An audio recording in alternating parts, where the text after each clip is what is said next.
There is a dangerous sentence quietly spreading through this generation. I still have time. That sentence sounds harmless, responsible even, like patience, like balance, like wisdom. But in the age of AI, it can become the sentence that ruins your future. Because the world is not waiting for people to feel ready anymore. It is moving with or without them. Skills are changing. Work is changing. Attention is changing. The value of the average person is being redefined in real time. And most people still think the threat is that AI will replace them. No, that is not the deepest threat. The deepest threat is that AI will expose them. It will expose who can think and who only repeats, who can adapt and who only depends, who can learn fast and who needs to be pushed, who can create clarity in chaos and who collapses when the rules change. And that is why this is not really a video about technology. It is a video about identity. Because in every generation, history asks one brutal question. When the world changed, did you change with it?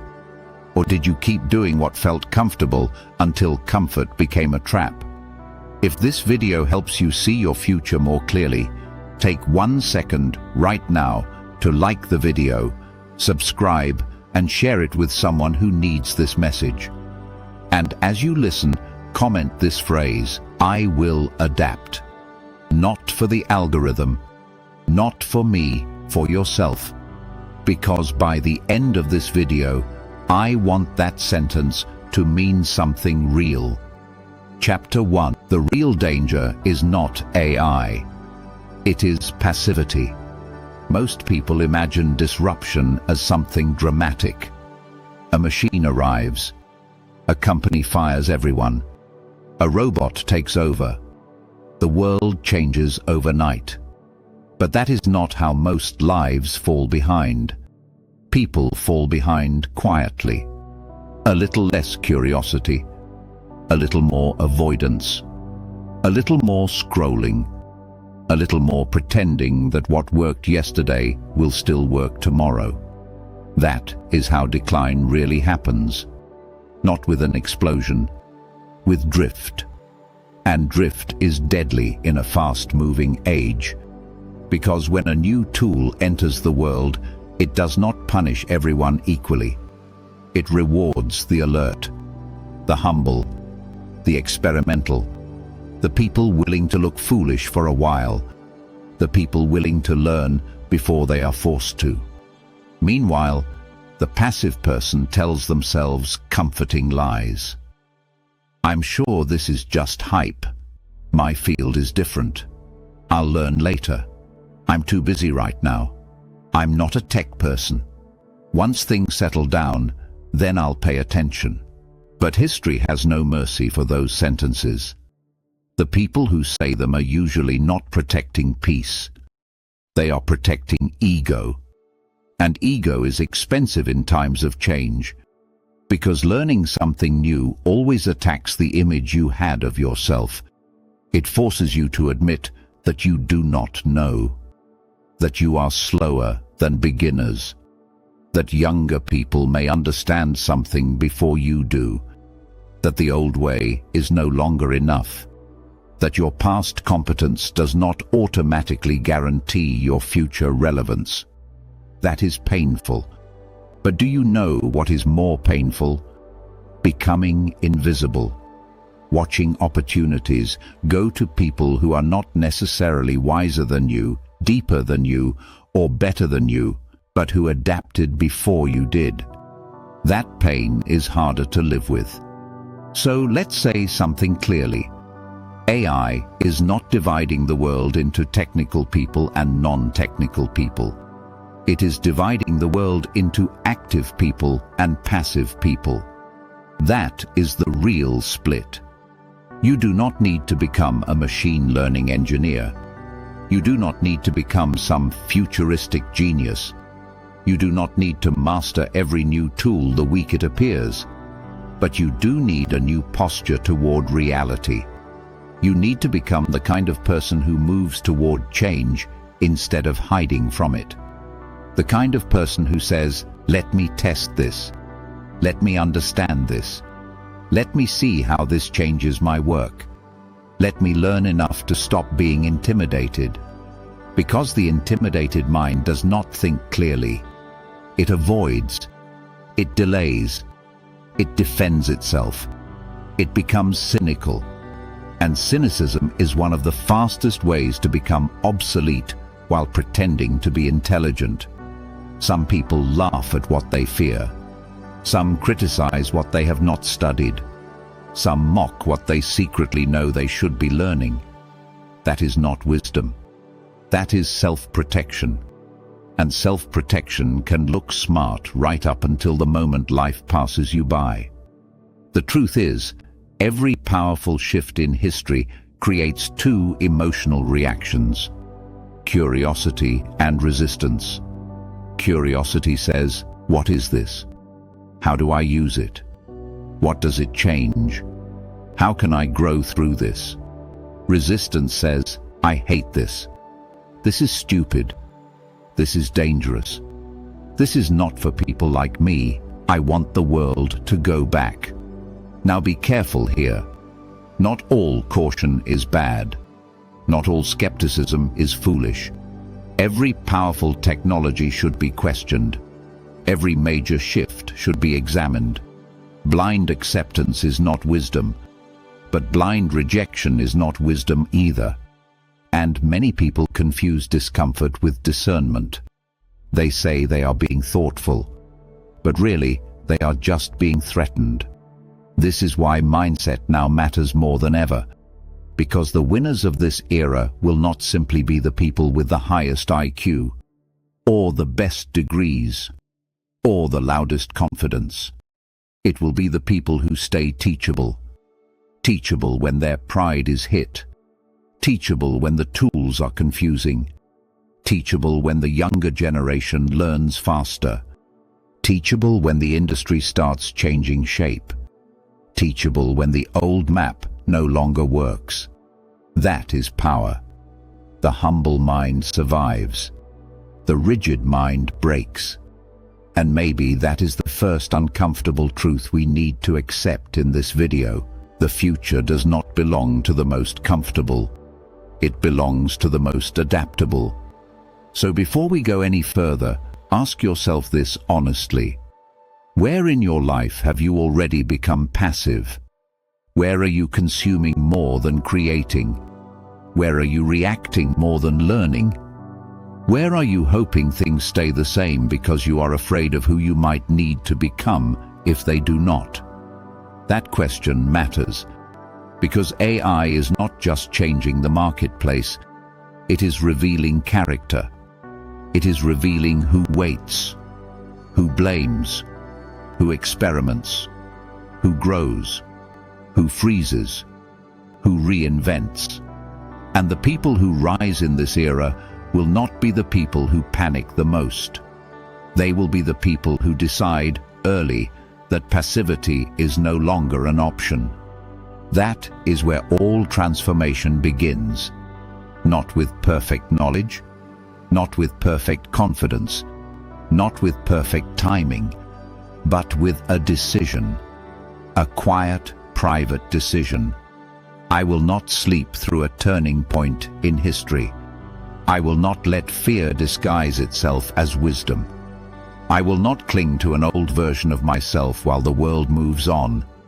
I will learn. I will adapt. I will stay awake. Because the first battle of the AI era is not out there in the machines. It is in here, between the part of you that wants to grow and the part that wants to hide. And in the next chapter, we need to talk about the deeper reasons so many people resist change in the first place. Because what looks like laziness on the surface is often something much more human underneath.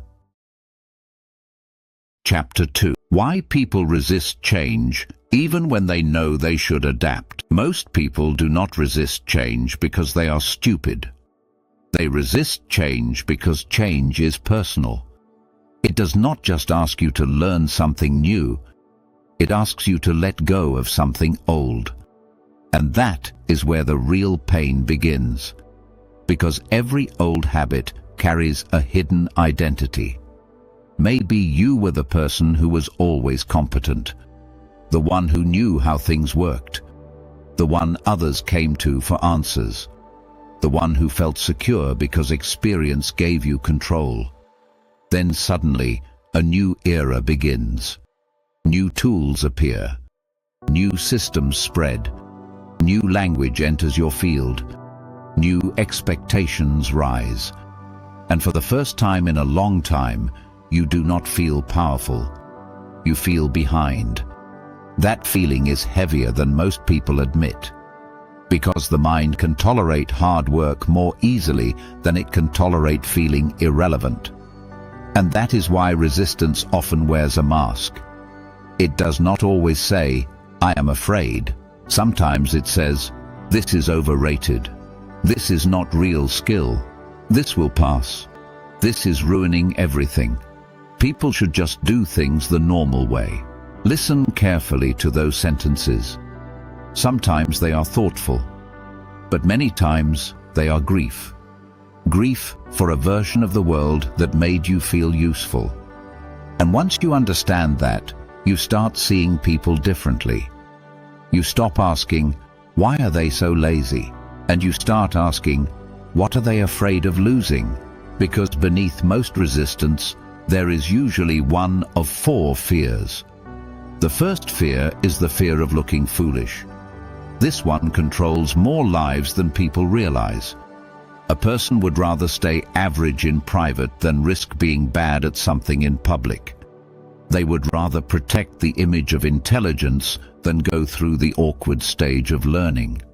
So they delay. They watch from the sidelines.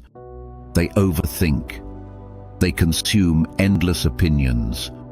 They wait for the perfect tutorial, the perfect time, the perfect confidence, the perfect moment when growth will somehow not feel uncomfortable. But that moment never comes, because every real beginning feels clumsy. The first time you use a new tool, you are slow. The first time you try to prompt clearly, you are confused. The first time you integrate AI into your workflow, it may feel unnatural. The first time you rethink how you create, write, study, research, or solve problems, you may feel like a beginner again. And the ego hates that. The ego would rather remain untouched than transformed. But untouched people do not evolve. The second fear is the fear of losing control. Many people do not actually love the old system. They just understand it. And there is comfort in understanding. Even if the old system is inefficient, even if it wastes time, even if it drains energy, even if it limits growth, at least it is familiar. And familiarity can feel safer than possibility. So when AI enters the room, it does not only introduce power, it introduces uncertainty. People start asking, what happens to my role? What if I am no longer needed? What if the thing I worked years to master becomes less valuable? What if I built my confidence on a system that is now changing beneath me? These are not small fears. They strike at the foundation of identity, because people do not only work for money, they work for dignity, for certainty, for proof that they matter. And whenever a major shift threatens that proof, people get defensive. Sometimes quietly, sometimes loudly, sometimes intellectually, sometimes emotionally. But underneath it all is the same tension. If the rules change, who am I now? That question is haunting, and many people would rather avoid it than answer it. The third fear is the fear of exposure. This one is deep. Because AI has a way of revealing things people used to hide inside routine. It reveals when someone has been doing things the same way for years without truly understanding them. It reveals who can think beyond memorized processes. It reveals who can ask sharp questions. It reveals who can judge quality. It reveals who can direct tools with clarity. It reveals who relied on effort alone and who also developed judgment. That is uncomfortable, because routine can hide weakness for a long time. A person can look productive while being unimaginative, busy while being directionless, experienced while being rigid, hard-working while being unteachable.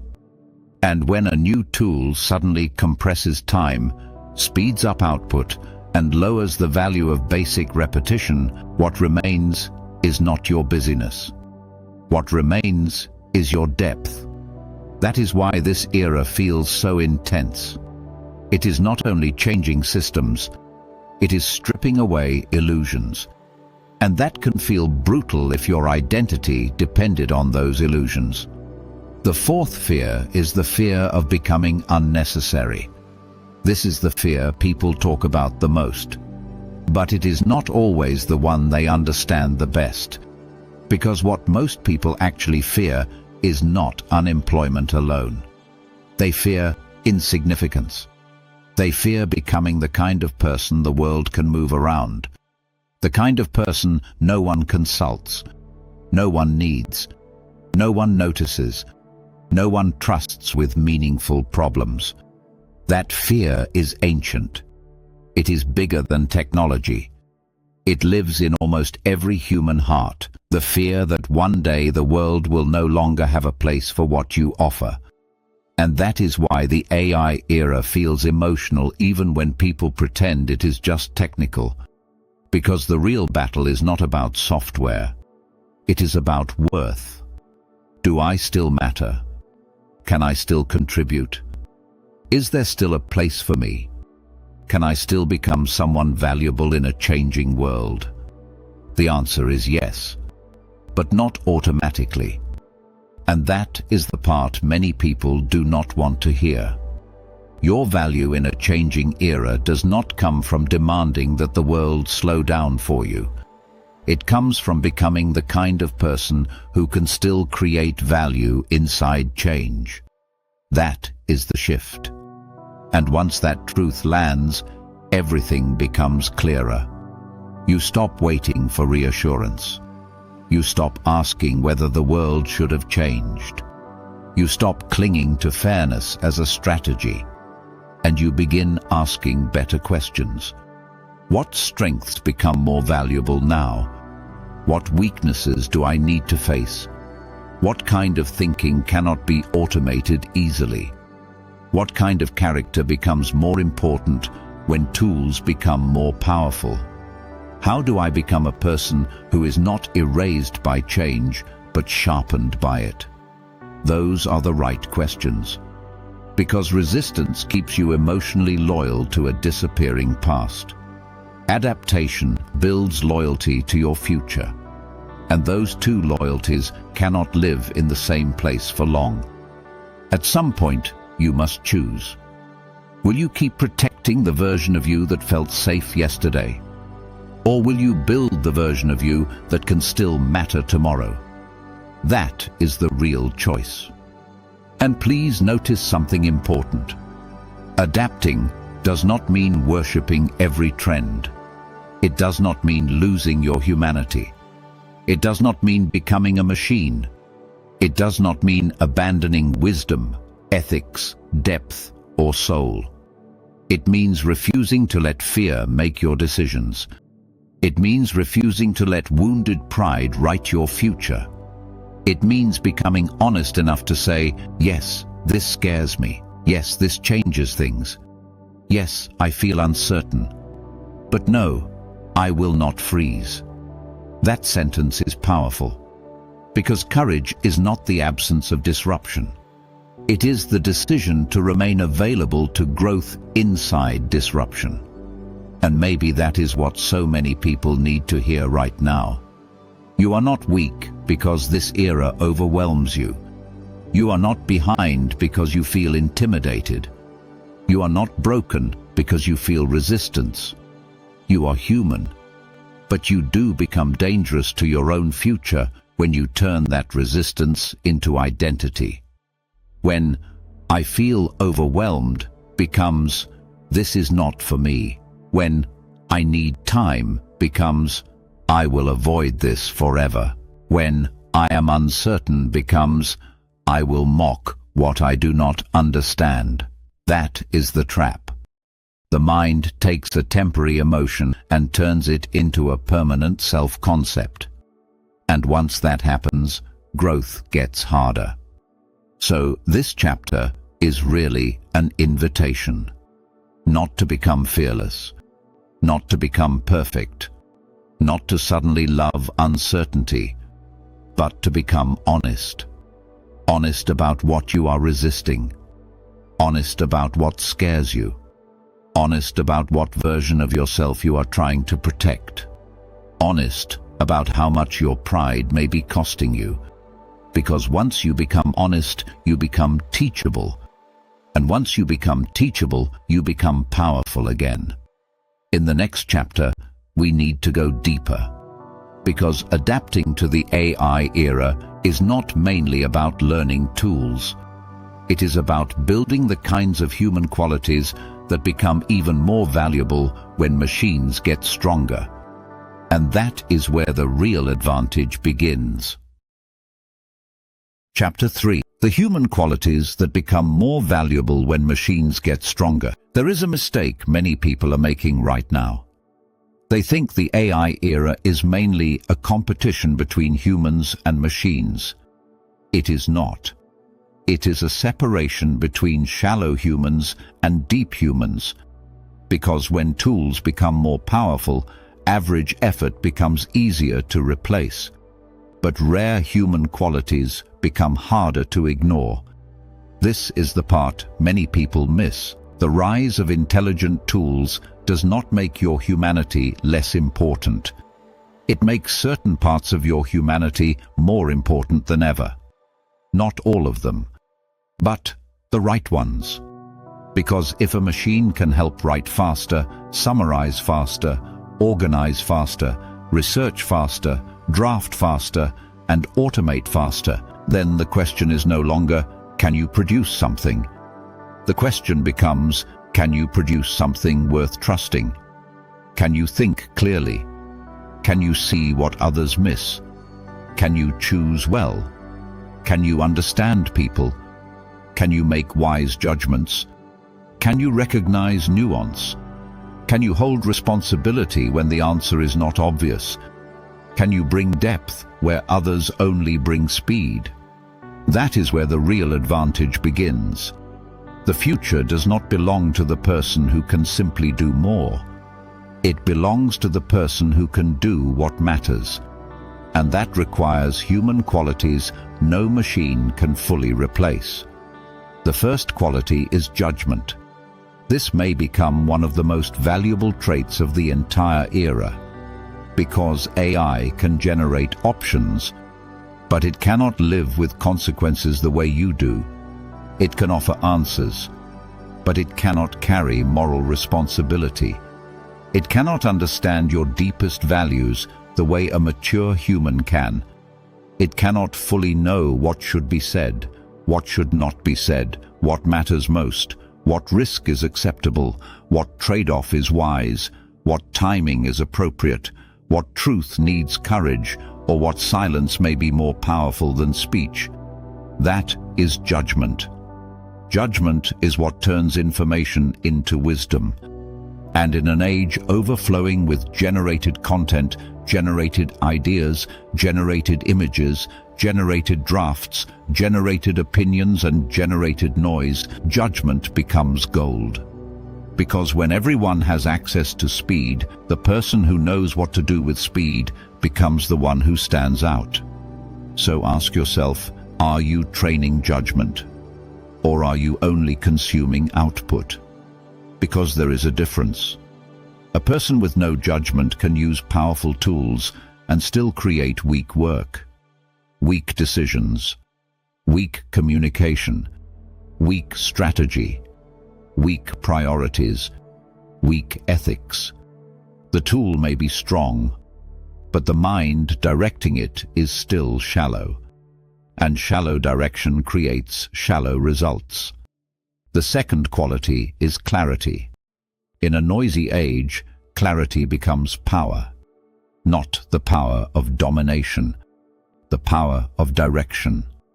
Because one of the greatest problems people face now is not lack of information.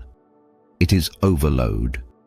Too many opinions, too many tools, too many updates, too many headlines, too many shortcuts, too many voices telling them what matters. And in that confusion, most people become mentally crowded. They are busy but not clear, informed but not grounded, active but not focused.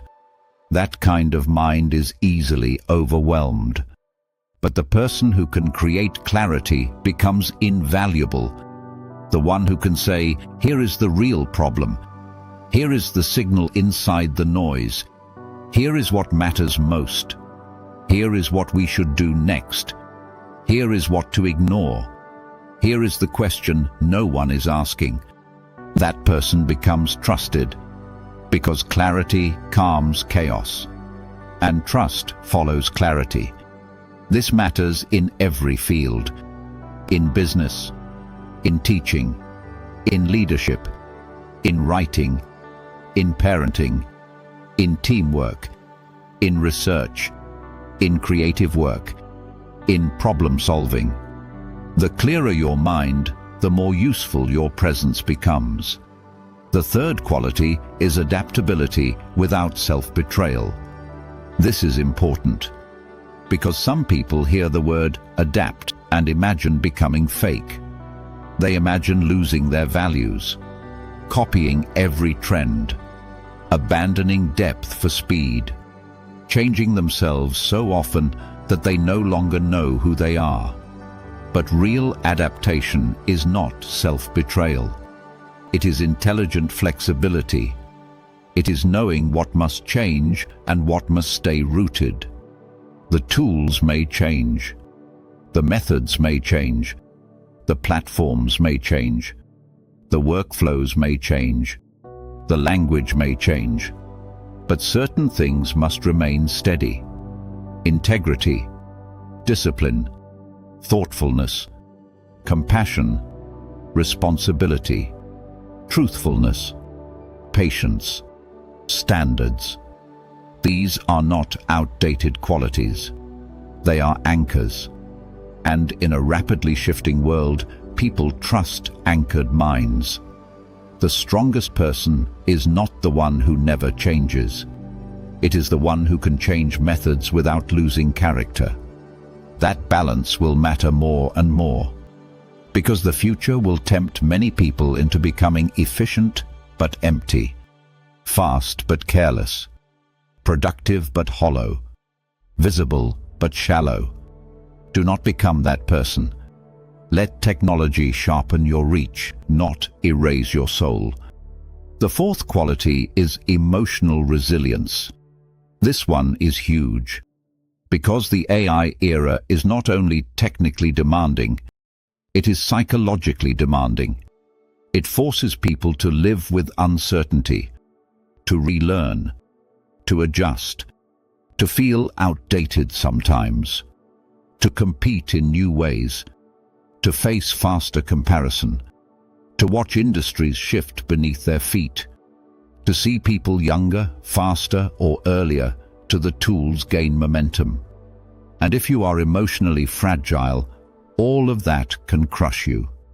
Not because you lack intelligence, but because you cannot stay steady under change.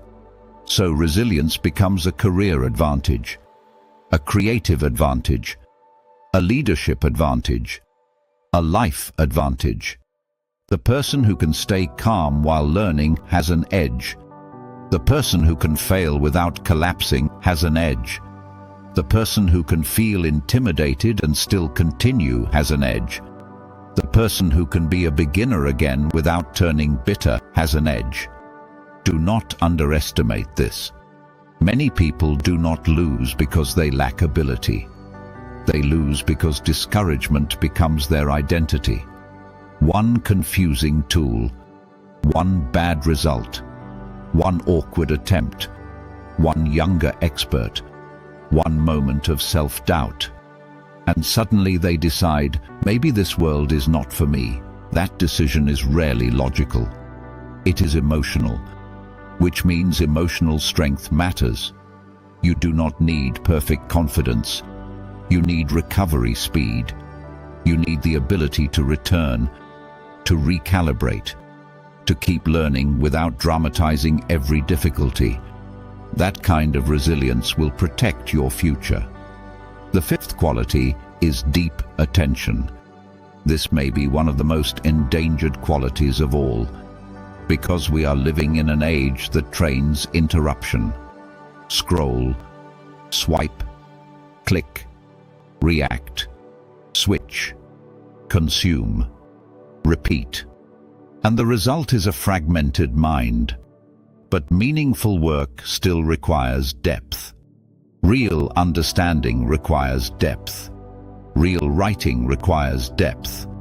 Real craftsmanship requires depth. Real strategy requires depth. Real listening requires depth. Real insight requires depth. And depth cannot be built by a distracted mind. So while the world becomes more accelerated, the person who can still pay deep attention becomes rare. Rare means valuable. A distracted person may touch many things and master none. A focused person may touch fewer things but create something that lasts. This is one reason many people will misread the future. They will think the advantage belongs only to whoever moves fastest. Not always. Sometimes the advantage belongs to whoever can think longest. Whoever can stay with the problem. Stay with the question. Stay with the craft. Stay with the discomfort. Stay with the nuance long enough to discover something original. That is not old-fashioned. That is elite. The sixth quality is the ability to ask better questions. When tools become smarter, questions become more important. Because a lazy mind asks lazy questions. A vague mind gets vague results. A shallow mind gets shallow output. A confused mind often multiplies confusion. But a sharp question can unlock extraordinary value. A sharp question reveals understanding. It shows that you can define the problem before rushing toward answers. It shows that you can separate symptoms from causes. It shows that you are not hypnotized by surface-level responses. This matters far beyond prompting a tool. It matters in life. The people who rise are often not the people with the fastest answers. They are the people asking, what is really happening here? What assumption are we making? What are we not seeing? What outcome matters most? What would make this better, not just faster? What is the second-order effect? What human cost are we ignoring? What truth am I avoiding because it is inconvenient? Those questions are powerful, and powerful questions create powerful lives. The seventh quality is originality of perspective. This matters because sameness is becoming cheap. When millions of people can use similar tools to generate similar structures, similar captions, similar summaries, similar scripts, similar ideas, and similar surface-level content, what becomes scarce? A real point of view. A mind that has lived, reflected, observed deeply, connected ideas, suffered intelligently, learned honestly, noticed what others overlooked. That kind of perspective cannot be mass-produced easily. You build it through life, through reading, through experience, through silence, through reflection, through paying attention to reality instead of only copying what is already popular. So do not make the mistake of trying to win the future by becoming generic faster. That is not a winning strategy. Use tools, yes, but bring something to them. Bring taste, bring standards, bring humanity, bring a real voice, bring perspective that came from wrestling with life, not just reacting to trends. Because in a world drowning in generated sameness, a genuine mind becomes magnetic. And maybe this is the deeper truth of the chapter. The AI era does not eliminate the need for human excellence. It reveals what human excellence actually is. It is not mere busyness, not mere memorization, not mere repetition, not mere speed. It is judgment, clarity, adaptability, resilience, attention, questioning, perspective. These are the kinds of strengths that age well. These are the kinds of strengths that travel across industries.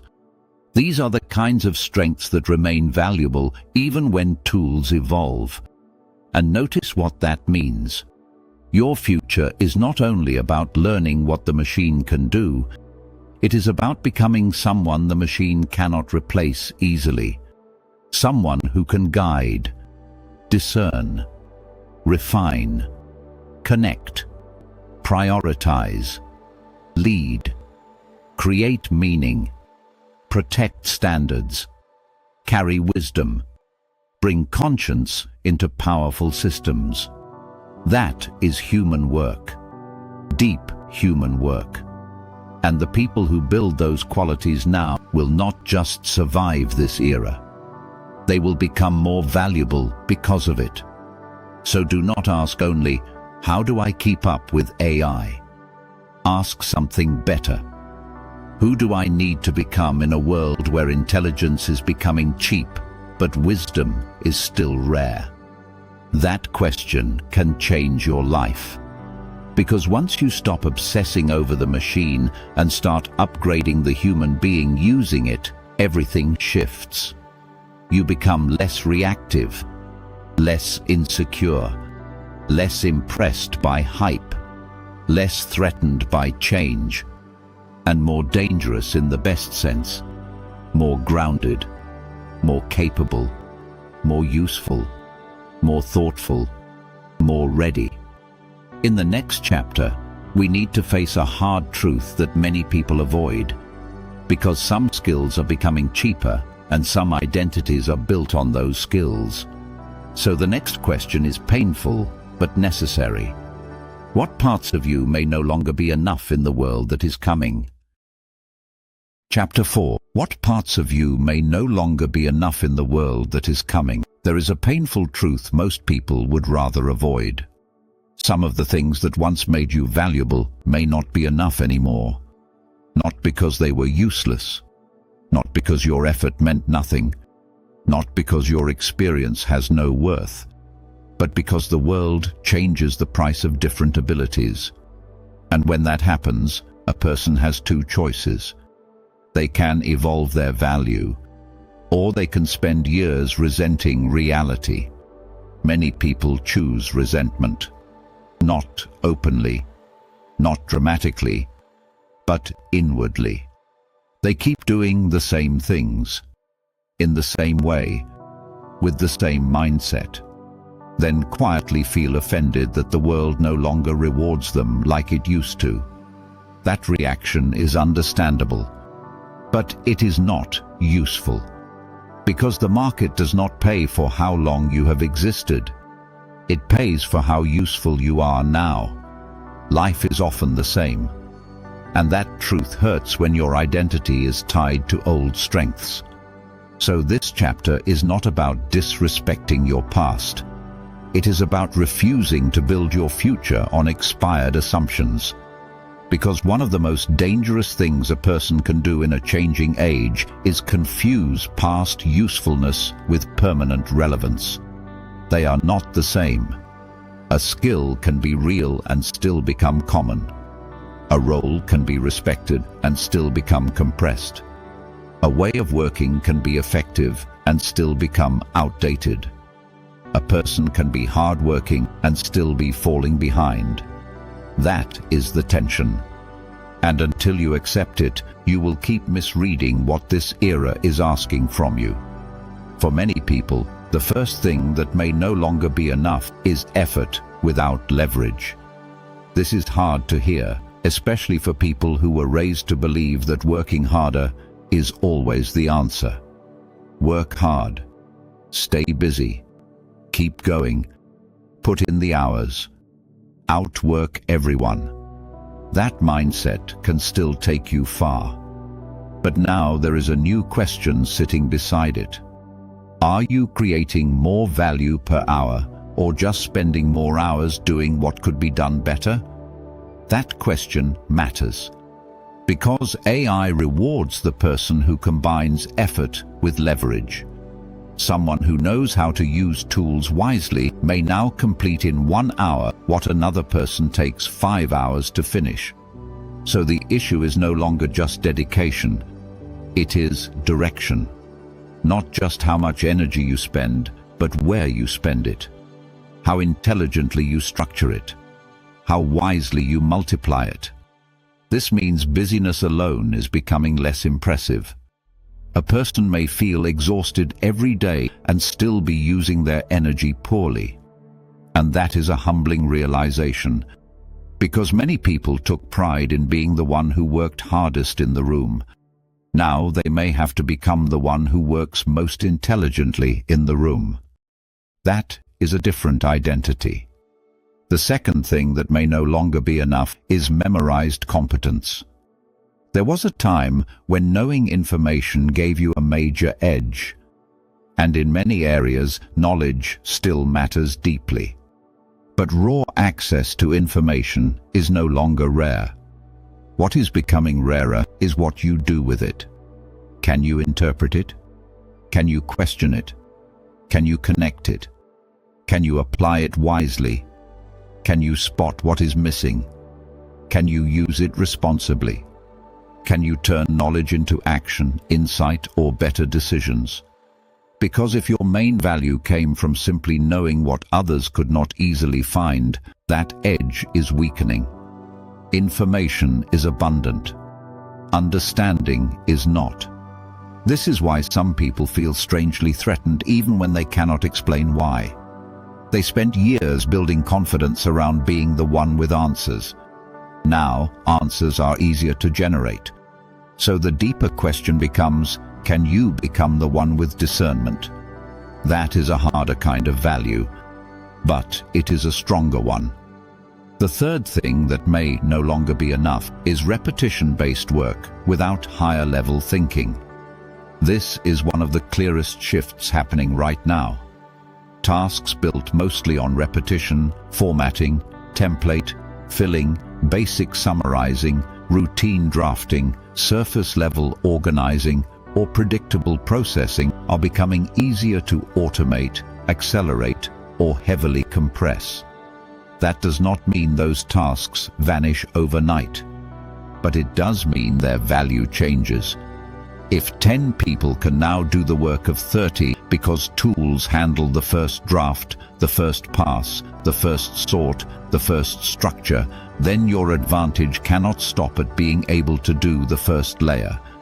You need to move upward, toward refinement, toward strategy, toward judgment, toward quality control, toward relationship, toward context, toward decision-making, toward complex problem-solving, toward meaning. That is the shift many people are resisting, not because they are lazy, but because moving upward is demanding. It asks more of you. It asks you not just to perform tasks, but to understand outcomes. Not just to follow steps, but to question the purpose of the steps. Not just to complete work, but to improve the thinking behind the work. That is harder, but it is also where your protection begins. The fourth thing that may no longer be enough is being reliable but not remarkable. This one is subtle. For a long time, many people built a stable life by being dependable. They showed up. They did what was asked. They stayed consistent. They caused no trouble. They fulfilled the role. That still matters. Reliability will always matter. But in a world where many baseline tasks become faster and cheaper, reliability alone may no longer separate you. You may also need distinctiveness, a perspective, a specialty, a trusted strength, a known standard, a deeper way of solving problems, a way of making others feel confident when things get messy, a level of thoughtfulness that is hard to forget. Because if your value is only, I do what I'm told and I do it decently, you may remain useful, but more replaceable than before. That is not meant to insult you. It is meant to wake you up. The future may reward people who are not just stable, but meaningfully excellent in some dimension. The fifth thing that may no longer be enough is confidence built on familiarity. This is a hidden trap. Many people thought they were confident, but what they really had was environmental stability. They knew the system, knew the language, knew the routines, knew the expectations, knew what competence looked like in that world. Then change arrived, and the confidence disappeared. Why? Because it was never deeply rooted. It was attached to a map. And when the map changed, so did the self. That is why this era is so revealing. It shows you whether your confidence came from inner adaptability or outer predictability. Those are not the same. Real confidence is not, I always know what to do. Real confidence is, even when I do not know what to do yet, I trust my ability to learn, adjust, and respond. That kind of confidence can survive disruption. The other kind collapses when the script changes. The sixth thing that may no longer be enough is identity based on being needed for basic output. This one goes deep. Some people do not just work for income. They work for proof of worth. Proof that they contribute. Proof that they matter. Proof that they are useful to others. And if their role has long been built around producing a certain kind of output, what happens when that output becomes easier to generate? It can feel like a personal diminishment, as if the world is saying, what you do is no longer special. That can hurt more than people admit. But this is where maturity matters, because the healthier response is not to cling to the old proof. It is to move toward deeper proof. Not, I matter because I can perform this routine, but I matter because I can bring value where value is truly needed. That may mean guiding others, improving standards, helping people make sense of complexity, bringing care where systems become cold, bringing wisdom where speed becomes reckless, bringing responsibility where convenience tempts shortcuts. In other words, your worth may need to become less tied to output and more tied to contribution. That is a powerful upgrade. The seventh thing that may no longer be enough is hiding behind the sentence, "This is just who I am." That sentence has protected too many people from growth. I'm not technical. I'm not creative. I'm not good with change. I'm old-fashioned. I'm not the kind of person who learns tools. I've always done it this way. These sentences sound like personality. Often they are fear with a name tag. Because human beings are far more adaptable than they pretend. Yes, people have different strengths. Yes, not everyone will take the same path. Yes, you should not force yourself into someone else's identity. But too often, people use self-description to avoid self-expansion. And the cost of that avoidance is rising. This era is not asking you to become someone fake. It is asking you to stop using old labels as a cage. The question is not whether you were born for this. The question is whether you are willing to grow for it. That is a much more liberating question, because growth is available to far more people than natural talent. And maybe this is the real heart of the chapter. What may no longer be enough is any version of you that refuses to evolve. That is the truth. Not your age, not your background, not your starting point, not your personality, not your current ignorance. The thing that becomes most dangerous is rigidity. A rigid ego, a rigid identity, a rigid way of working, a rigid definition of competence, a rigid attachment to a past version of success. Rigidity breaks under pressure. Adaptability bends and learns. So if this chapter feels uncomfortable, good. Not because discomfort itself is good, but because sometimes discomfort is proof that illusion is leaving. And illusion must leave before transformation can begin. You cannot build a future honestly while still worshipping a past version of yourself. You have to look clearly at what is changing. You have to ask, which of my strengths still matter deeply?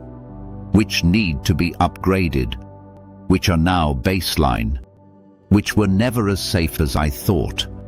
Where have I confused habit with value? Where have I mistaken effort for leverage? Where have I built identity on something the world is quietly pricing lower? Those questions are not meant to shame you. They are meant to free you. Because the moment you stop defending what is no longer enough, you create space to build what is. And that is where energy returns. That is where hope returns. Not fake hope. Useful hope. The kind that comes from clarity. Yes, something is changing. Yes, part of me must change with it. Yes, I may need to outgrow strengths that once carried me, but that doesn't mean I am doomed.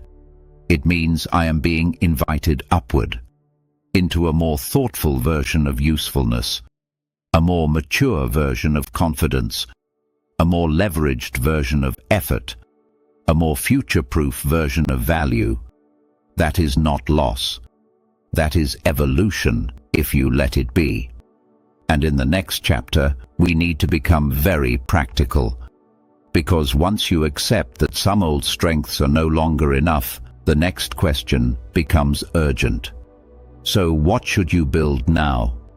What abilities, habits, and inner disciplines will actually make you stronger in the AI era instead of weaker? Chapter 5. What you should build now if you want to become stronger in the AI era. By 2030, employers expect 39% of workers' core skills to change, and the skills rising fastest include AI and big data, analytical thinking, technological literacy, creative thinking, and resilience, flexibility, and agility. LinkedIn's 2025 Work Change research also says the skills used in many jobs are shifting rapidly, with AI acting as a major catalyst. That means the winning question is no longer, how do I protect everything exactly as it is? The better question is, what do I build now so that change makes me stronger instead of weaker? Because once you stop arguing with reality, you can finally prepare for it. And preparation is power. So let us make this practical. If you want to become harder to replace, harder to intimidate, and easier to trust in the AI era, there are certain things you should start building now. Not next year. Not when you feel fully ready. Not when your industry forces you. Now. The first thing to build is AI fluency. Not obsession. Not dependence. Not worship. Fluency. You do not need to know everything. But you should no longer be the kind of person who avoids the tools out of fear. You should become the kind of person who understands the landscape well enough to test, compare, judge, and apply.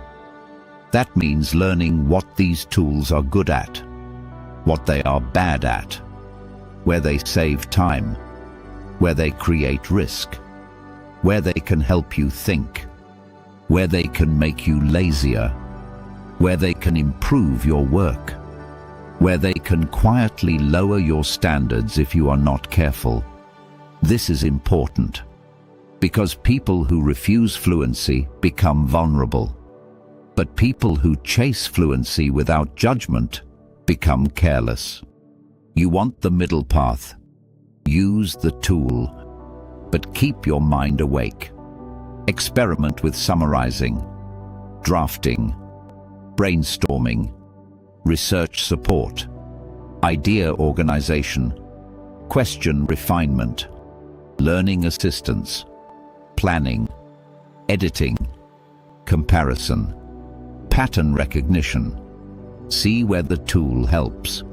See where it disappoints. See where it hallucinates. See where it speeds you up.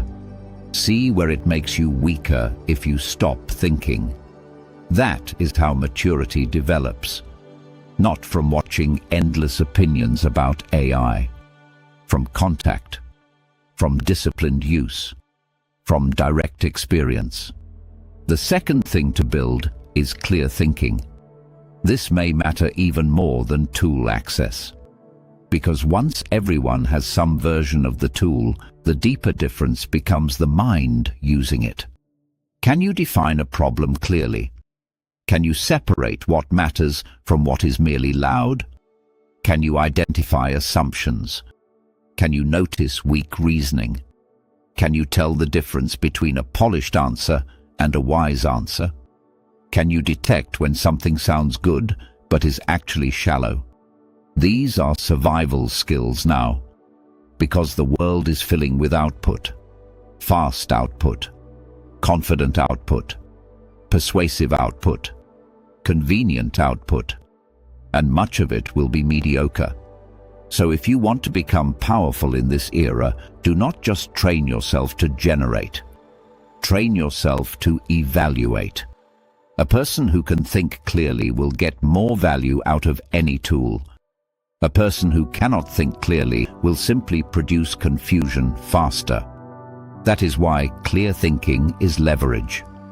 The third thing to build is the habit of asking better questions. This changes everything. Weak questions produce weak lives. What is the easiest way? How do I finish this fast? What do people want to hear? How do I avoid difficulty? What is the shortcut? Those questions may help in the moment, but they do not build depth. Better questions sound different. What problem am I actually trying to solve? What outcome matters most here? What is missing from this answer? What assumptions am I making? What would excellence look like instead of adequacy? What part of this am I avoiding because it is hard? How do I use this tool without surrendering my own judgment? Those questions strengthen the mind. And the mind you are building matters more than the content you are consuming. Because tools change. Platforms change. Workflows change. But a person who knows how to ask sharp questions can adapt across environments. The fourth thing to build is proof of work. This is critical. Many people are trapped in theoretical self-improvement. They watch, save, plan, intend, compare, research, imagine, but they do not build. And in this era, people who build gain an advantage very quickly, because doing reveals what thinking alone cannot. You do not fully understand a tool until you use it. You do not fully understand a new workflow until you test it. You do not fully understand your weakness until reality exposes it. You do not fully understand your strength until you apply it under pressure. So, create proof. Write something. Design something. Solve something. Automate something small. Improve one process. Use AI to learn faster. Use it to organize your thoughts. Use it to challenge your reasoning. Use it to prototype ideas. Use it to refine your communication. Then look at the result honestly. Was it better? Was it faster? Was it weaker? Was it too generic? Did it save time? Did it make you lazy? Did it help you think more deeply or just skip effort? That feedback is gold, because progress belongs to the person who turns experimentation into learning. The fifth thing to build is a specialty. In a world where generic output becomes cheaper, distinct value becomes more important. This does not mean you need some glamorous identity. It means you should become known for something real. A standard, a strength, a capability, a reliability under pressure, a taste level, a type of insight, a kind of problem you solve especially well, something that gives people a reason to trust you specifically, because generic people face the most pressure in times of compression. If your work is interchangeable, your position becomes fragile. But if people can say, "This person brings unusually sharp judgment. This person explains complexity clearly. This person always improves the process. This person catches what others miss. This person makes the team calmer when things get messy. This person blends technology with real human understanding." Now you are building durable value. Not immunity, but strength. The sixth thing to build is communication. This skill is becoming even more important, not less. Because the more the world fills with generated content, the more rare, meaningful communication becomes. Can you explain something clearly? Can you simplify without becoming shallow? Can you write with structure? Can you speak with thoughtfulness?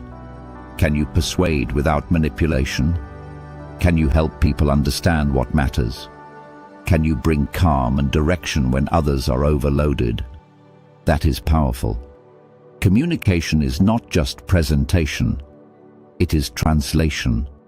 And translators become valuable whenever reality gets more complex. The person who can turn chaos into clarity will always matter. The seventh thing to build is emotional stamina. Not just motivation. Stamina. Motivation is fragile. Stamina stays. Because if you are going to grow in this era, you will need to tolerate certain emotions without letting them stop you. Confusion, embarrassment, mental fatigue, imposter syndrome, frustration, comparison, self-doubt, the discomfort of being new again. These emotions are not signs that you are failing. They are often signs that you are stretching. But many people misread them. They think, "This feels uncomfortable, so maybe I am not made for it." No, sometimes discomfort simply means you are leaving the territory of your old identity. And that is exactly where growth begins. So, build stamina. The ability to keep going without demanding that every step feel natural. The eighth thing to build is disciplined attention. This may be one of the highest return habits of all, because a distracted person cannot build deep value.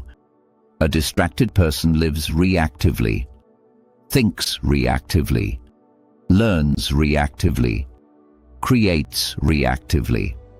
And reactive people are easy to outgrow. So, protect your attention. Spend less time drifting through noise.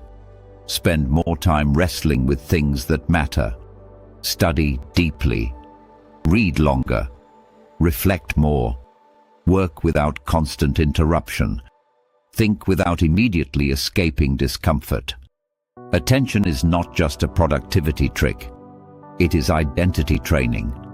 What you repeatedly give your attention to is shaping the kind of mind you become. And the future will reward minds that can still stay with reality long enough to understand it deeply. The ninth thing to build is ethical backbone. This matters more than many people realize, because powerful tools create new temptations: to copy without thinking, to publish without checking, to impress without substance, to automate what should be examined carefully, to use speed as an excuse for carelessness, to hide weak judgment behind polished output. Do not become that person. As systems become more powerful, conscience becomes more valuable. Standards become more valuable. Responsibility becomes more valuable. Be the kind of person who does not sacrifice truth for convenience, who checks, who verifies, who takes ownership, who uses power carefully, who understands that just because something can be automated does not mean it should be left unexamined. That kind of integrity will separate people in the coming years. The 10th thing to build is a learning identity. This may be the deepest one of all, because eventually every tactic becomes outdated. Every tool evolves. Every interface changes. Every trend loses energy. Every advantage gets copied. So if your confidence depends on one fixed system, you will always feel threatened. But if your identity becomes, "I am someone who can learn," then change stops looking like a verdict and starts looking like a challenge. That is freedom. A learning identity says, "I do not need to know everything yet, but I can enter. I can test. I can improve. I can adapt. I can outgrow old limits. I can stay teachable without feeling small. I can become more valuable than I am right now." That mindset is not soft. It is one of the strongest positions a human being can have, because it allows renewal. And renewal is how you survive long-term disruption. So if you want to simplify this entire chapter, remember it like this: build fluency, build thinking, build questioning, build proof, build specialty, build communication, build stamina, build attention, build ethics, build a learning identity. That is not a small list, but it is a worthy one. And notice something important. None of these require you to become a different species. None require genius. None require perfect conditions. None require you to be the earliest expert in the room. They require willingness, consistency, humility, courage, repetition.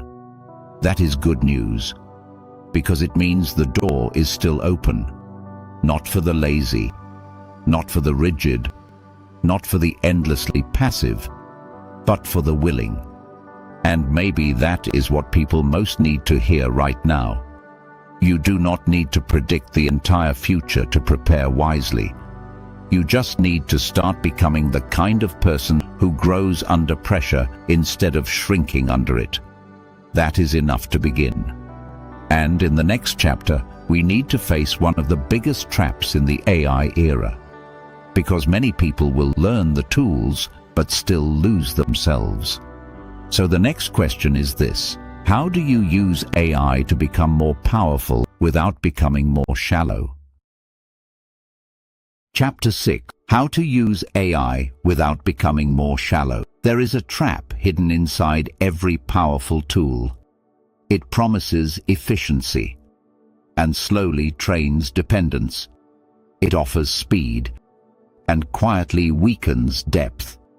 It gives convenience and, if you are careless, starts replacing character with shortcuts. This is the danger of the AI era that many people are still underestimating. Not just that machines will do more, but that humans may begin doing less of what keeps them sharp. Less thinking, less patience, less wrestling with ideas, less original reflection, less sustained effort, less craftsmanship, less inner development. And if that happens, then the problem will not be that technology became too powerful. The problem will be that people became too passive in the presence of power. This is why Chapter 6 matters so much. Because learning how to use AI is only half the battle. The other half is learning how to use it without letting it hollow you out, without letting it flatten your mind, without letting it reduce your standards, without letting it replace struggle that was actually making you stronger. You must understand this clearly. Some friction is useless, but some friction is sacred. Some difficulty wastes time, but some difficulty builds you. The challenge is learning the difference. Because if you remove every hard part from your life, you may also remove the very process that was creating depth. Think about this carefully. The struggle to write clearly teaches thought. The struggle to solve teaches reasoning. The struggle to speak teaches courage. The struggle to revise teaches humility. The struggle to stay with a problem teaches endurance. The struggle to create something original teaches self-trust. The struggle to sit with uncertainty teaches maturity. So if a tool helps you skip all struggle, you may become faster while becoming weaker. That is not a good trade. And that is why the deepest question is not, can AI do this for me? The deeper question is, should I let it? What part of this task should be assisted and what part should still be mine? That question protects your growth. Because there is a difference between support and surrender. Support helps you rise. Surrender makes you smaller. You see this everywhere already. Some people use AI to think more clearly. Others use it to avoid thinking. Some use it to sharpen rough ideas. Others use it to replace original ideas. Some use it to save time on low-value repetition so they can invest more energy in high-value work. Others use it to avoid effort altogether, then wonder why their mind feels weaker, their voice feels generic, and their confidence feels fake. This is the trap. When your output grows faster than your inner substance, you become fragile. From the outside, you may look more productive, more polished, more efficient. But inside, something is thinning. You know less than you appear to know. You can do less than you appear to be able to do. You are presenting competence that you have not fully built. And that creates a dangerous kind of life. A life where your tools are strong but your foundation is weak. So how do you avoid that? You make a decision. You decide that AI will be your amplifier, not your replacement. Your assistant, not your identity. Your accelerator, not your conscience. That one decision changes everything. Because once you take that posture, you stop asking only, how much can this do for me? And you start asking, how do I use this in a way that keeps me growing?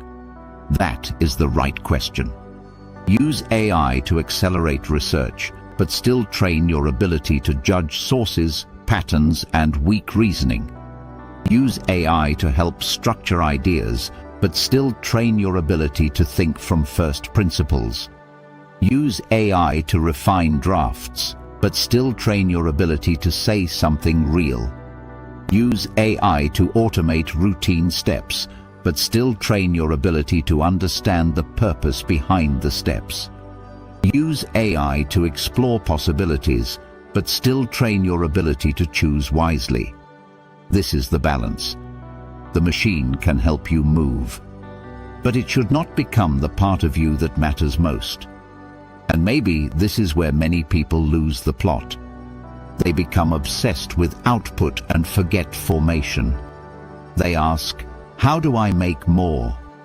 But not, who am I becoming while I make it? They ask, how do I save time? But not, what should I do with the time I save? They ask, how do I scale faster? But not, what depth am I sacrificing for that scale? Those missing questions matter, because every gain has a hidden cost if you do not examine it. If this message is hitting you in a real way, pause for 1 second and support the channel by liking the video, subscribing, and sharing it with someone who is trying to find their place in this fast-changing world. There is a kind of success that looks impressive from a distance but feels hollow up close.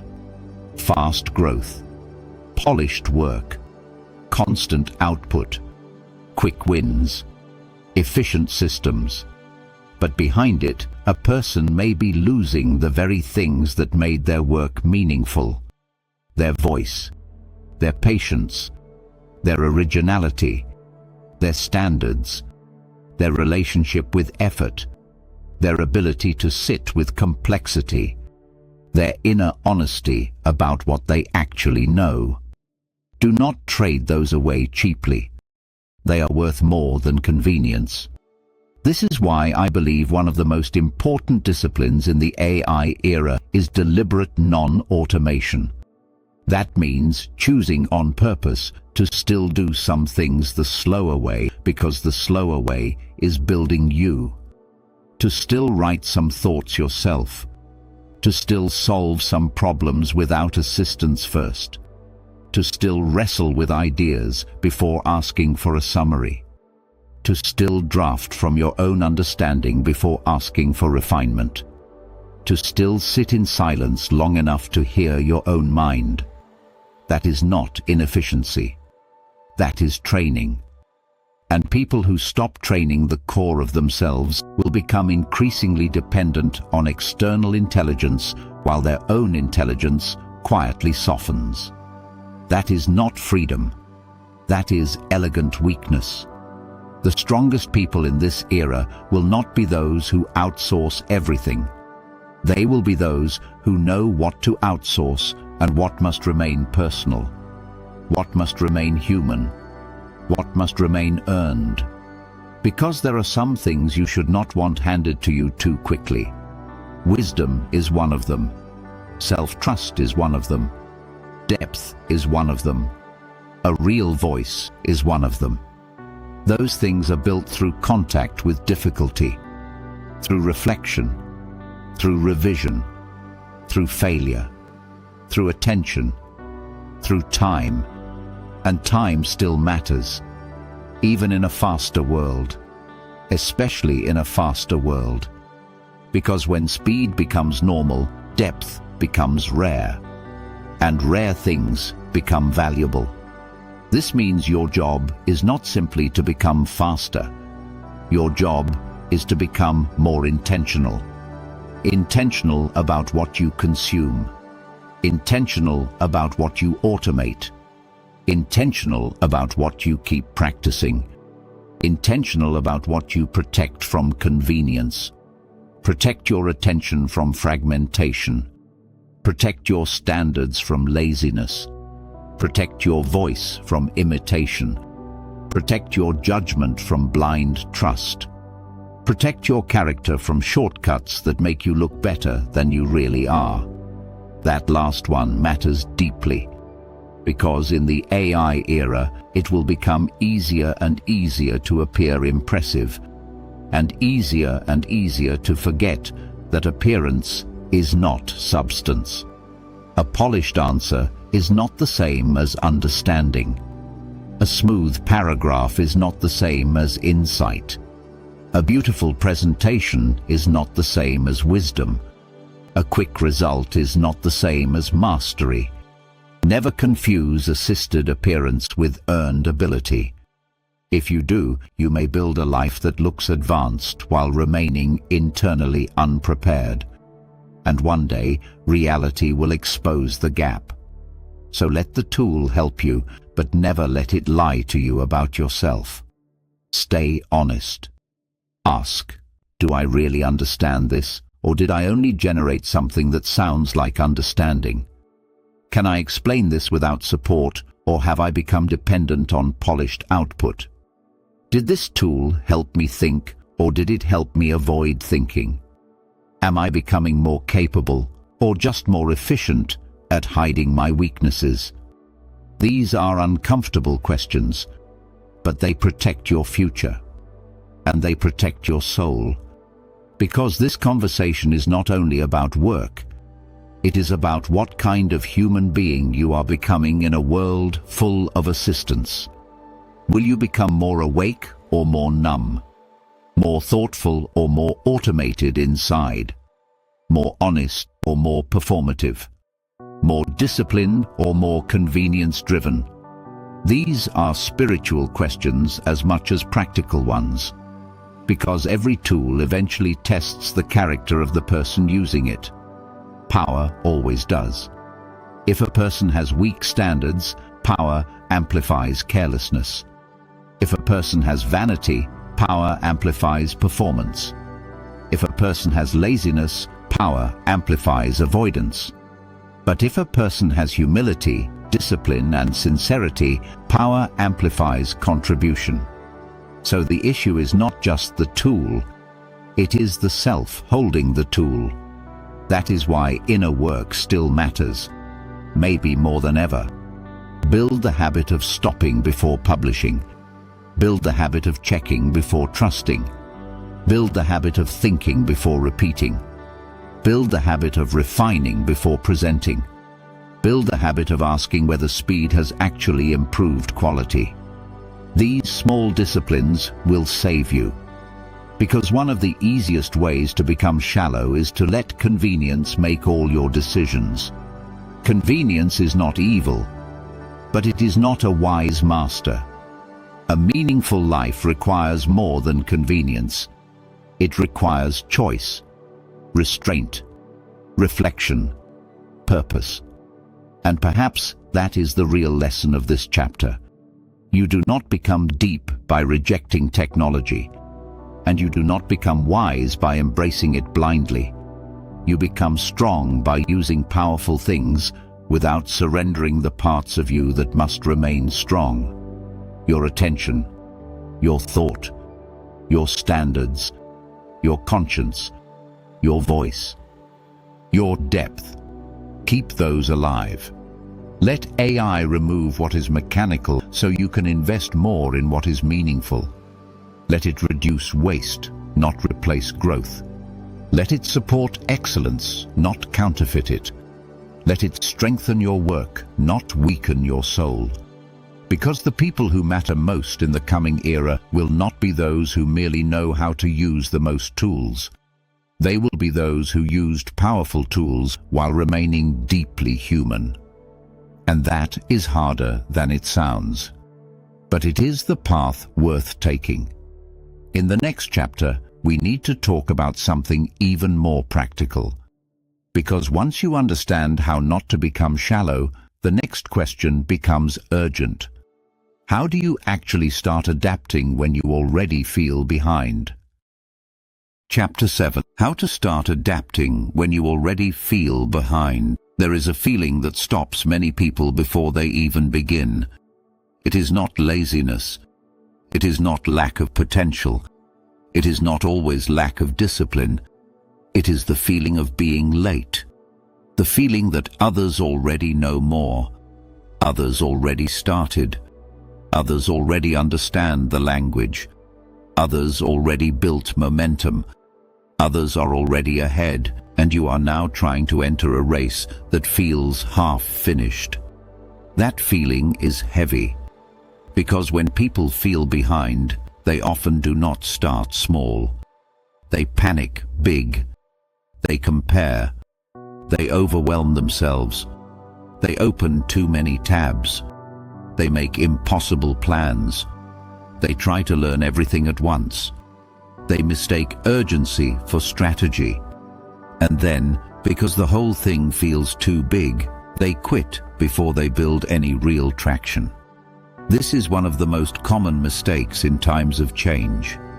People think that because the world is moving fast, they must begin with intensity. But intensity is not always what helps. Often what helps is stability. A clear first step, a repeatable rhythm, a small promise you can actually keep. Because when you feel behind, your first goal is not mastery. It is re-entry.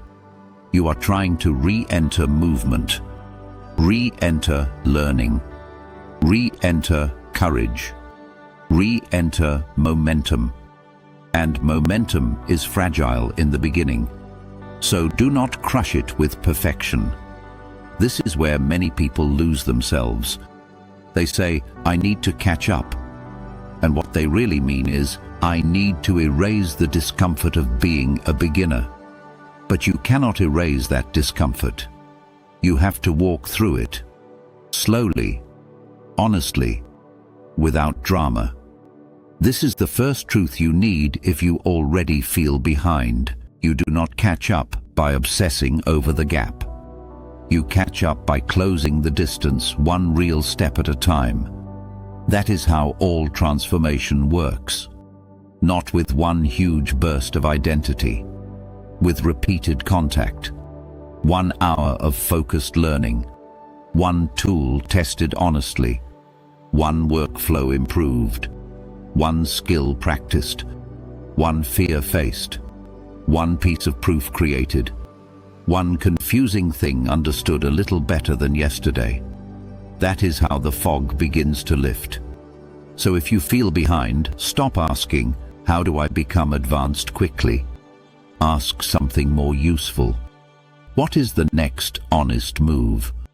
That question is powerful because it brings you back to reality. Not fantasy, not comparison, not self-punishment. Reality. And reality is where progress lives. Maybe your next honest move is to choose one AI tool and learn its core uses instead of jumping between 10. Maybe it is to stop watching endless content about the future and actually use one tool for your own work. Maybe it is to identify one part of your job, study, business, or creative process that feels repetitive and test how technology can support it. Maybe it is to spend 30 minutes a day building practical familiarity instead of waiting for confidence.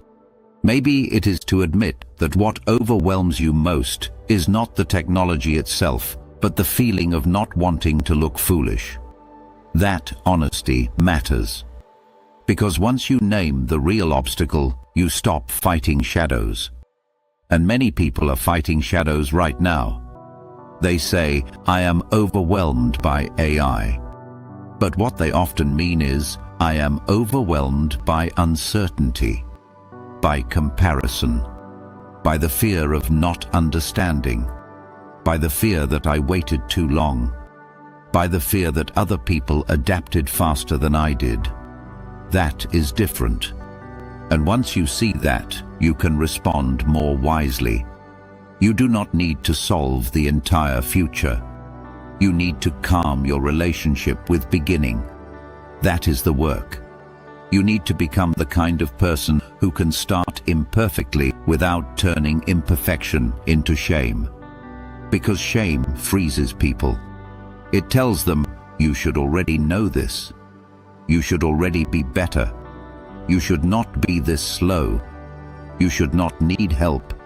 You should not be starting now. And those thoughts are poison. Not because they are emotional, but because they interrupt movement. They make learning feel like humiliation instead of growth. Do not listen to that voice. The fact that you are starting now is better than the fantasy of having started earlier. You cannot learn in the past. You can only build from where you stand. And where you stand is enough. but only if you move. This means your strategy now must be emotionally intelligent, not just ambitious, not just impressive, not built for performance, built for consistency. Consistency is what turns intimidation into familiarity. At first, the tool feels strange, then less strange, then usable, then helpful, then normal, then integrated. That is how adaptation works. Very rarely does something go from terrifying to natural in one leap. It becomes natural through repetition. So your job is not to feel ready. Your job is to stay in contact long enough for readiness to grow. That changes everything. Because once you stop demanding instant confidence, you become available to real learning. And real learning is slower than ego wants, but faster than avoidance allows. There is another thing you must understand if you already feel behind. Feeling behind can become addictive. Not pleasant, but addictive. Because it can become an excuse, a reason to delay, a reason to shrink, a reason to watch others instead of building, a reason to say, the gap is too big now, so maybe there is no point. That is a lie, a seductive lie, a dangerous lie. The gap does not need to disappear today. It only needs to stop widening. And the moment you begin learning with sincerity, the gap already starts changing. Even before you feel confident, even before you feel skilled, even before anyone notices. This is why private discipline matters so much. Some of the most important adaptation happens invisibly. Quiet study, small tests, messy notes, bad first attempts, questions no one else sees, slow improvement that does not yet look impressive. Do not underestimate that stage. It is where real strength begins. Because public confidence is often built on private repetition. And if you respect that process, you will stop needing immediate proof to keep going. You will understand that some seasons are not for showing. They are for building. That mindset protects you from comparison. Comparison is especially dangerous when you already feel behind. Because comparison makes you measure your first steps against someone else's middle. It makes you forget how long their path may have been, how many mistakes they made before they looked fluent, how many invisible hours sit behind what now looks easy. You do not need that kind of comparison. You need contact with your own edge, your own next level, your own next challenge, your own next honest effort. That is where power returns. Not when you become better than everyone else, when you become less avoidant than you were yesterday. That is real progress. And let me say something that many people need to hear. You may not be behind in the way you think. Yes, maybe you started later. Yes, maybe you ignored things for too long. Yes, maybe you now need to move with more urgency. But being late is not always fatal. Sometimes being late makes you more serious. Sometimes the people who arrive later learn with more humility, more hunger, more focus, less arrogance, less trend addiction, more discernment. Sometimes the early people play with the surface, and the later people arrive ready to build depth. So do not turn late into a prophecy. Let it become fuel. Let it make you honest. Let it make you disciplined. Let it strip away excuses. Let it push you out of performance and into practice. That is a healthy response. And here is something even more practical. If you already feel behind, reduce your horizon. Not forever. For now. Stop trying to master the next 5 years in 1 week. Focus on the next 30 days. What could change in 30 days if you became serious? What tool could you learn well enough to use meaningfully? What process could you improve? What confusion could you reduce? What habit could you establish? What fear could you challenge? What proof could you create? 30 focused days can do more for your future than 12 months of vague anxiety. This is how momentum becomes real, not through obsession with the entire mountain, through loyalty to the next section of the path. And maybe that is the most important lesson of this chapter. If you feel behind, do not make the mistake of turning that feeling into identity. You are not the person who missed the moment. You are the person deciding what to do now. That is your power. Now. Not yesterday. Not in your regrets. Not in your comparison. Not in the fantasy version of you who began earlier. Now. You are still in the story. Still able to learn. Still able to rebuild.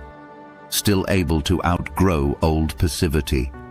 Still able to create relevance with disciplined action. But only if you stop worshipping the gap. Stop staring at the distance and start honoring the next step. Because the next step is where dignity returns. The next step is where fear starts losing authority. The next step is where you stop being a spectator in your own future. And once that shift happens, something powerful begins. You stop asking, "Can I catch up?" And you begin asking, "How far can I go if I finally become consistent?" That is a much stronger question. In the next chapter, we need to talk about work, identity, and value.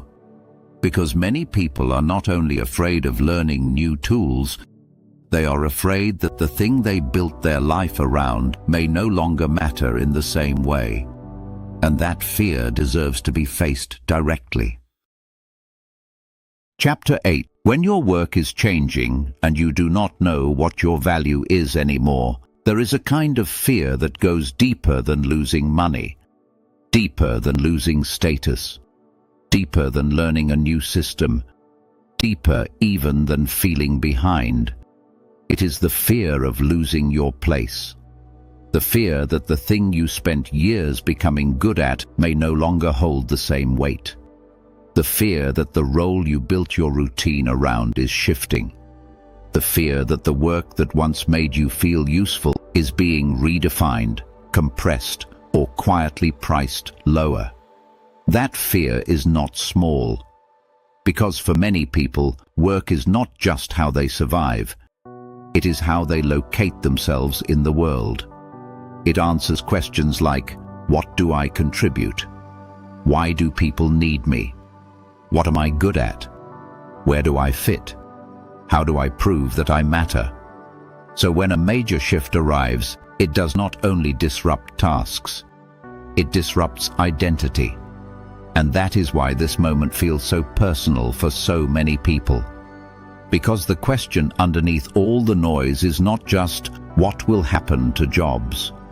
The deeper question is, who am I if the role I trusted begins to change? That question can shake a person, especially if they built a quiet sense of dignity around being competent, reliable, needed, and respected in a certain kind of work. Then suddenly, the environment shifts. Tasks get automated. Expectations change. Speed increases. Outputs that once required effort become easier to generate. New people enter faster. Old signals of competence weaken. And the person begins to feel something they may not even know how to name. Not just fear, disorientation. Because what they knew how to be is no longer enough to feel secure.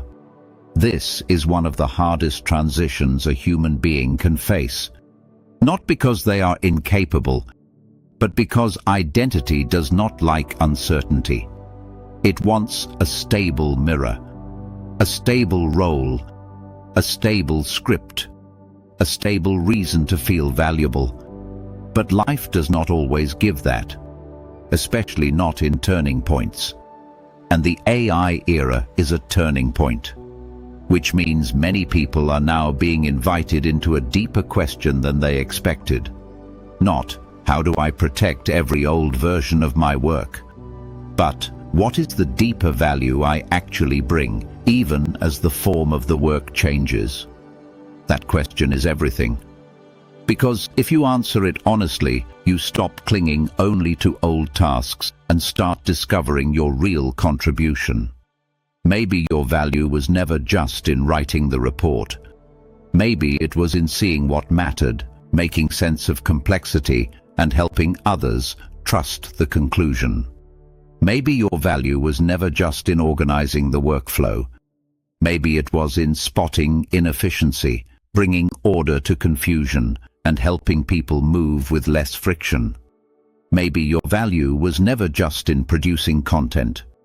Maybe it was in understanding people deeply, framing ideas clearly, and turning emotion into meaning.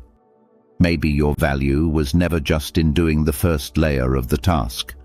Maybe it was in the judgment behind the task, the taste behind the task, the standards behind the task, the responsibility behind the task. This is what many people need to discover now. Because when surface-level functions begin to shift, deeper value becomes easier to see. Painful, but clarifying. And if you miss that clarification, you may panic over the wrong thing. You may think, my role is changing, so my worth is disappearing. No, a role changing does not automatically mean your worth is disappearing. But it does mean you may need to find your value at a deeper level than before. That is the challenge. And that challenge can become a gift if you are willing to face it honestly. Here is where people often make a mistake. They confuse title with value.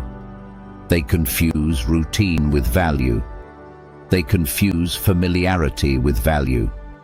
They confuse being needed for a certain process with being valuable as a human being. Those are not the same. A title can change. A process can change. A system can change. A market can change. A tool can change. But deeper value often lives underneath all of that. In how you think, how you relate, how you decide, how you care, how you lead, how you notice, how you respond under pressure, how you help others move through uncertainty. Those things matter across changing forms. This means the real work now is not only updating your skills, it is updating your understanding of yourself. That is harder than learning a new platform, because a new platform only asks for attention. A new self-understanding asks for honesty. It asks, what do I actually do that matters? What part of my work is mechanical and what part is deeply human? What can be accelerated and what still depends on maturity? What part of my value was only situational and what part is portable? What stays valuable even when the format changes? Those are powerful questions, because once you answer them, you stop feeling entirely at the mercy of change. You begin to see that while the container may shift, there may still be something essential in you that can be carried into the next form. That realization restores dignity. Not false comfort. Real dignity. The kind that says, yes, something is changing. Yes, I may have to let go of some old certainties. Yes, I may need new skills, new habits, new tools, new language, new courage. But I am not empty. I still bring something. That sentence matters. I still bring something. If a person loses that belief, They become passive very quickly. Because hopelessness does not always scream. Sometimes it goes quiet. It says, "What is the point? Why try? Everything is changing anyway. People like me are not built for this. Maybe my time has passed." Those thoughts are dangerous, not because they feel emotional, but because they tempt you to withdraw from your own future. Do not withdraw. Even if the shape of your value is changing, stay present long enough to discover its deeper form. Because many people are more valuable than they realize, but they describe themselves too narrowly. They thought, "I am valuable because I do this task." Maybe the truth is, "I am valuable because I solve this kind of problem." They thought, "I matter because I know this system." Maybe the truth is, "I matter because I create clarity, trust, and movement when systems become confusing." They thought, "I contribute because I produce this output." Maybe the truth is, "I contribute because I bring judgment, care, and coherence to outcomes that affect other people." Do you see the shift? It is the shift from task identity to contribution identity. And that shift is everything. Because task identity is fragile in periods of disruption, contribution identity is more durable. Task identity says, "If this function changes, I am in danger." Contribution identity says, "Even if the function changes, I can still ask, where is my deepest usefulness now?" That question opens doors. It turns fear into inquiry. And inquiry is much more powerful than panic. Now, let us be honest. This chapter is not meant to deny loss. Some forms of work will become less valuable. Some roles will shrink. Some paths will get harder. Some people will need painful reinvention. That is real. This is not a soft speech about everything being fine. Everything is not simply fine. Change has costs. Reinvention is tiring. Uncertainty is tiring. Letting go of an old version of yourself is tiring. So give that truth the respect it deserves. Do not shame yourself for feeling grief, because sometimes what looks like resistance is actually mourning. Mourning an older version of your life, an older version of competence, an older version of certainty, an older version of yourself. That grief is human. But grief must not become your permanent address. You can visit it, learn from it, name it honestly, then keep moving. Because if you stay there too long, you start worshipping what was and miss what could still be built. And there is still so much that can be built. A sharper mind, a deeper specialty, a more transferable strength, a more conscious use of tools, a more grounded identity, a more future-proof way of creating value. This is where mature people separate themselves. Immature people ask only, "How do I keep everything the same?" Mature people eventually ask, "What is this season requiring me to become?" That question changes the tone of your life. It moves you from defense to development. And that is a stronger place to live from. So if your work is changing and you do not know what your value is anymore, do not rush to the worst conclusion. Slow down. Look deeper. Ask, what do people trust me for? What kind of difficulty do I help reduce? What kind of clarity do I bring? What kind of decisions do I strengthen? What qualities show up in my best work that still matter even when tools evolve? Those answers may become the foundation of your next chapter. And that next chapter may be wiser than the last one. Not because it is easier, but because it is more conscious. You are no longer building identity only around routine. You are building it around contribution, character, and adaptable value. That is stronger. That lasts longer. And maybe this is the deepest truth of the chapter. Your worth was never supposed to be held entirely inside a job description. A job description is too small for a human being. Useful, yes. Necessary, yes. But too small. Because a human being can outgrow roles, reframe strengths, transfer wisdom, deepen usefulness, reinvent contribution. That is what you must remember. The world may change what it pays for. It may change what it speeds up. It may change what it automates.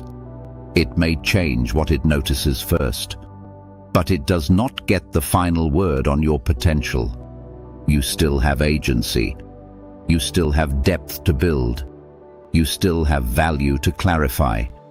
You still have a future to shape. But only if you stop asking, "What if I am becoming irrelevant?" and start asking, "What part of me can become even more relevant now?" That is a stronger question.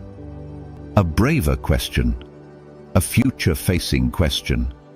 And in the next chapter, we need to turn all of this into a daily path. Because insight alone is not enough. If you really want to adapt instead of drift, what does that actually look like in ordinary life, day by day, when no one is clapping for you? Chapter 9. What adapting actually looks like in daily life when no one is watching. A lot of people love the idea of transformation. They love the language of reinvention, the inspiration of a turning point, the emotional rush of deciding that life will be different.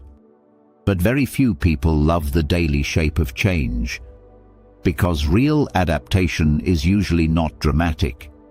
It is repetitive, quiet, unseen, uncelebrated, sometimes even boring. And this is exactly where most people lose. Not in the big decision, in the ordinary day that follows it. Because a powerful insight can wake you up, but only structure can carry you forward. So if you really want to adapt in the AI era or in any era of disruption, you have to stop imagining growth only as a breakthrough. Growth is also a routine, a way of living, a way of paying attention, a way of using your hours, a way of responding to discomfort when nobody is there to praise you. That is what this chapter is about. What adaptation looks like when it leaves the motivational moment and enters real life. It looks like choosing learning before mood. That matters. Because if you only learn when you feel inspired, you will remain inconsistent. And inconsistency is expensive in a fast-changing world. There will be many days when you do not feel curious. Many days when your mind is tired. Many days when the tool feels confusing. Many days when the progress feels too small to be exciting. That is normal. The question is not whether those days come. The question is what you do on those days. Do you disappear from the process? Or do you stay in contact? Even lightly, even imperfectly, even for 30 focused minutes. That is adaptation. Not intensity once in a while. Contact over time. A person who stays in contact with growth changes. A person who waits for the perfect emotional weather drifts. So daily adaptation looks like keeping a learning rhythm. Not random panic learning. Not binge learning after weeks of avoidance. A rhythm. Something sustainable. Something your life can actually hold. Maybe that means every morning you spend 20 minutes exploring one useful tool. Maybe it means 3 focused sessions a week where you improve one part of your workflow. Maybe it means a habit of testing one new method every week and asking what truly made the work better. It does not have to look glamorous. It has to be real. Because what changes your future is not what impresses you for one day. It is what reshapes you over months. Daily adaptation also looks like reducing passive consumption. This one is hard for many people, because consuming information feels like progress. Watching videos, reading posts, saving ideas, listening to opinions, tracking trends, learning what everyone says is coming next. Some of that is useful, but too much of it becomes an illusion. You feel engaged, but you are not building. You feel informed, but you are not transforming. You feel mentally busy, but your actual capabilities remain unchanged. That is dangerous, especially now, because the modern world gives you endless opportunities to feel connected to progress without participating in it. And passive familiarity is not the same as skill. So adaptation in daily life means setting a boundary, less endless input, more direct practice, less observing the future from a distance, more entering it with your own hands. That shift alone can change a life. Daily adaptation also looks like asking better questions at the end of your day. Not just, was I busy? But, what did I actually strengthen today? Did I think more clearly? Did I practice something relevant? Did I avoid something important? Did I use technology consciously, or did I let it use my attention unconsciously? Did I make myself a little more capable, or did I only keep myself occupied? Those questions are clarifying, because one of the easiest ways to fall behind is to confuse motion with progress. And many people are full of motion. Meetings, messages, tasks, noise, reactions, urgency. But adaptation requires more than movement. It requires direction. Without direction, effort leaks. And leaked effort creates exhausted people who cannot understand why they are still not advancing. So daily adaptation requires honest review. You must become someone who notices. Notices where time goes. Notices where energy gets wasted. Notices where fear still controls behavior. Notices where old habits quietly sabotage new intentions. This is not self-criticism. It is self-awareness. And self-awareness is one of the highest forms of leverage. Because you cannot change patterns you refuse to see. Daily adaptation also looks like protecting your attention like it matters. Because it does. Your attention is no small thing. It is not just a mental resource. It is the gatekeeper of your future. Whatever keeps stealing your attention keeps shaping your life. And in this era, many people are losing themselves not through one catastrophic mistake, but through endless fragmentation. A little distraction here, a little numbing there, a little scrolling when the work feels hard, a little escape whenever the mind starts straining. And slowly, they become the kind of person who can no longer stay with anything long enough to become excellent at it. That is a tragedy, because excellence still belongs to those who can remain present. So daily adaptation may mean you set stronger boundaries around your phone. You work in blocks. You protect deep hours. You create more silence.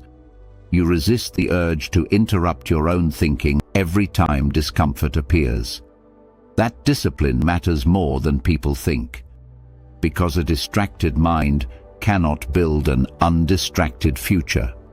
Daily adaptation also looks like becoming less emotionally dramatic. This is important, because many people turn every difficulty into a personal crisis. They try a tool once. It feels awkward. They think, maybe I am not good at this. They get a weak result. They think, maybe this whole thing is not for me. They miss a few days. They think, I ruined the habit. No, you are human. Stop turning normal friction into identity. A mature person knows how to recover. Recovery is a daily skill. You lose momentum. You return. You get confused. You ask better questions. You feel intimidated. You keep going anyway. You get discouraged. You shorten the step, but you do not abandon the path. That is emotional maturity. And without it, people keep restarting their lives from zero. With it, they keep building. Daily adaptation also looks like smaller ego and stronger standards. That combination is rare. Smaller ego means you are teachable. You can admit you do not know. You can let younger people know something before you. You can test things without needing to look impressive. You can start as a beginner without turning that into humiliation. Stronger standards mean that while your ego becomes softer, your depth becomes stronger. You do not accept shallow work from yourself. You do not confuse speed with quality. You do not hand over your judgment just because a tool sounds confident. You verify. You refine. You care. This combination is powerful. A teachable mind with weak standards becomes gullible. A standards-driven mind with a rigid ego becomes brittle. But a humble mind with strong standards becomes formidable. That is who you want to become. Daily adaptation also looks like building a life where learning is normal, not special. This is a major mindset shift. For many people, learning feels like an event. A course, a crisis, a new year plan, a burst of motivation, a season of self-improvement.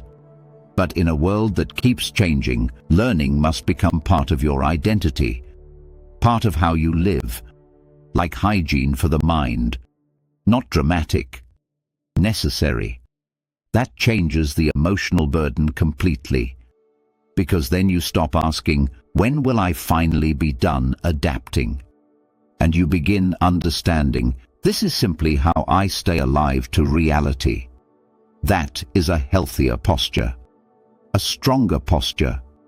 And it prevents the shock that comes when change arrives and you realize you have not updated yourself in years. Daily adaptation also looks like doing some things before you feel qualified. This is where courage becomes practical. You may need to post before you feel fully polished. Experiment before you feel fully certain. Speak before you feel fully eloquent. Build before you feel fully ready. Not recklessly, but honestly. Because waiting to feel fully qualified often becomes a sophisticated form of avoidance. And avoidance is how people become obsolete while still appearing thoughtful. So take some imperfect action. Produce something. Publish something. Test something. Offer something. Use the tool in a real situation. Create proof in public or private. Let reality train you. Because there are lessons that only action can teach. And daily adaptation, finally, looks like remembering why this matters. Not abstractly, personally. Why does adaptation matter for you? For your dignity, for your family, for your future, for your ability to contribute, for your freedom, for your peace of mind, for the kind of example you want to become. You need that reason, because habits without meaning eventually weaken.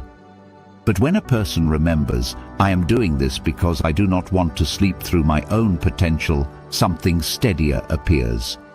Not hype, purpose. And purpose carries people farther than excitement ever will. So if you want to know what adapting really looks like, it looks like this. Learning when no one is checking. practicing when no one is praising, refining when no one is watching, returning when no one claps, protecting your mind when distraction is easier, staying teachable when pride wants to hide, building quietly before the results look visible. That is adaptation. It is not glamorous most days, but it is powerful. Because the people who change their future are often not the loudest. They are the most consistent in private. And maybe that is the truth many people need right now.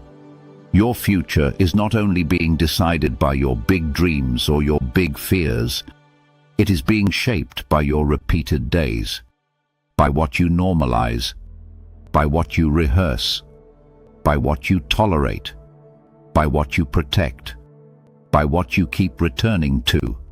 That is where destiny becomes ordinary. And ordinary is not a bad word. Ordinary is where real lives are built. So do not underestimate a modest daily practice. Do not underestimate one focused hour, one honest review, one less distraction, one better question, one repeated act of courage, one less excuse, one more return. These things look small, but small things repeated become identity, and identity repeated becomes destiny. In the final chapter, we need to bring everything together. Because once you understand the danger of passivity, the fear of change, the value of deeper human qualities, the need to... Chapter 10. What kind of person will still matter when the world changes faster than ever? At the center of every age of disruption, there is a hidden question. Not just who will survive, not just who will stay employed, not just who will keep up. The deeper question is this: who will still matter when the tools get smarter, when the systems get faster, when the noise gets louder, when the output gets cheaper, when the world starts rewarding speed, adaptability, and constant reinvention? Who will still matter then? This is the final question of the video, and maybe the most important one. Because if you answer it clearly, you stop living reactively. You stop chasing every trend in panic. You stop building your identity on unstable things. You stop asking only how to avoid being left behind, and you begin asking a better question. What kind of person do I need to become so that no matter how the world changes, my presence still carries weight? That is the real work. And the answer is not complicated, but it is demanding. The person who will still matter is not simply the person who knows the most. Knowledge matters. But knowledge alone is no longer rare enough. It is not simply the person who works the longest. Effort matters. But effort without direction is becoming less valuable. It is not simply the person who moves the fastest. Speed matters. But speed without depth becomes noise. It is not even simply the person who uses the most advanced tools. Tools matter. But tools in shallow hands produce shallow outcomes. The person who will still matter is the person who becomes deeply useful in ways that remain human. That is the answer. Deeply useful. Deeply human. Not one without the other. Because some people will become useful but lose their humanity. They will become efficient but cold. Capable but empty. Productive but detached from meaning. Fast but careless with truth, people, and consequences. And other people will keep their humanity but refuse usefulness. They will stay sincere but rigid. Honest but passive. Thoughtful but unwilling to learn. Good-hearted but increasingly disconnected from reality. That is not enough either. The future belongs neither to empty efficiency nor to noble stagnation. It belongs to the people who can remain deeply human while becoming deeply effective. That combination will matter. A person who can think clearly when others are mentally crowded. A person who can stay calm when change unsettles the room. A person who can learn new tools without worshipping them. A person who can use speed without losing standards.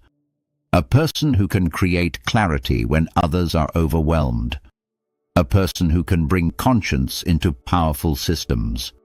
A person who can still care, still discern, still tell the difference between what is useful and what is merely impressive. That person will matter, because the world may become flooded with output, but it will still hunger for trust. It will still hunger for judgment. It will still hunger for steadiness. It will still hunger for courage. It will still hunger for people who do not disappear when reality gets complicated. And maybe that is what you must remember most. The AI era does not remove the need for human character. It puts pressure on it. It tests it. It asks whether your values are real or only convenient in slower times. It asks whether your discipline can survive comfort, whether your integrity can survive shortcuts, whether your mind can stay awake when assistance becomes constant, whether your voice can remain real when imitation becomes effortless. This is a test of character as much as a shift in technology. And character is still one of the few advantages that cannot be copied quickly. A machine can imitate style. It can imitate tone. It can imitate structure. It can imitate confidence. But it cannot become you at your highest level. It cannot become your conscience. It cannot become your lived wisdom. It cannot become your moral courage. It cannot become the version of you that has suffered, learned, reflected, taken responsibility, grown through pain, and decided to remain honest. That part still matters. That part may matter more than ever.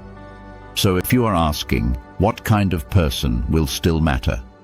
The answer is this: the one who is teachable without becoming shallow. The one who is adaptable without becoming fake. The one who is skilled without becoming arrogant. The one who is efficient without becoming empty. The one who is ambitious without becoming lost. The one who is modern without becoming rootless.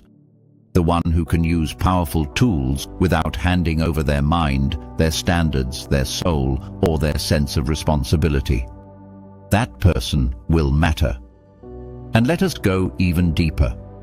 The person who will still matter is the one who can hold tension. This is rare. To hold tension means you do not collapse into simple thinking. You can believe technology is powerful without believing it is everything. You can see the risks without becoming paralyzed. You can see the opportunities without becoming naive. You can move quickly without losing reflection. You can remain grounded without resisting necessary change. You can respect efficiency without reducing life to productivity. That is maturity. And maturity will be worth more and more in a world that keeps rewarding reaction. Because when systems accelerate, many people become extreme. They panic. They worship. They reject. They imitate. They perform. They chase attention. They lose center. But the person with center, the person with rooted intelligence, becomes trustworthy. And trust is a form of power that only grows in value when confusion becomes common. This means your goal is not simply to become competitive. Your goal is to become trustworthy. Trustworthy in your work. Trustworthy in your thinking. Trustworthy in your word.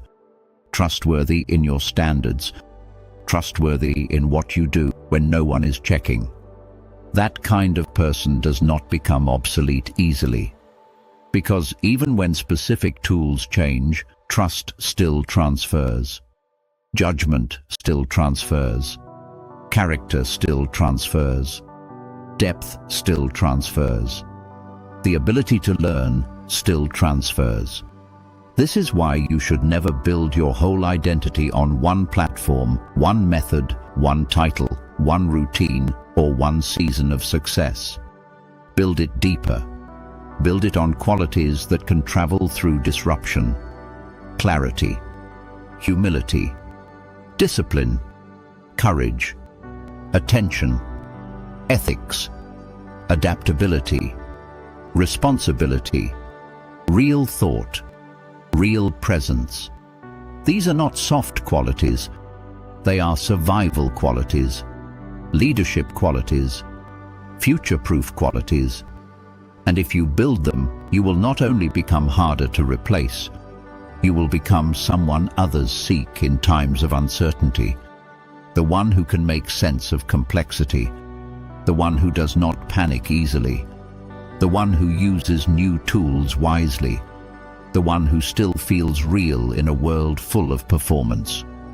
The one who does not just react to the future, but helps shape it responsibly. That is influence. Not borrowed influence. Not algorithmic influence. Not shallow visibility. Real influence. The kind built on substance. And substance is what too many people are neglecting right now. They are trying to look advanced before they become anchored. They are trying to look capable before they become disciplined. They are trying to look relevant before they become genuinely useful. Do not make that mistake. Do not chase the image of future readiness while neglecting the inner architecture required for it. Build the architecture. Quietly. Daily.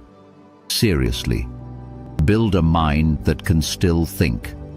A heart that can still care. A conscience that can still stop.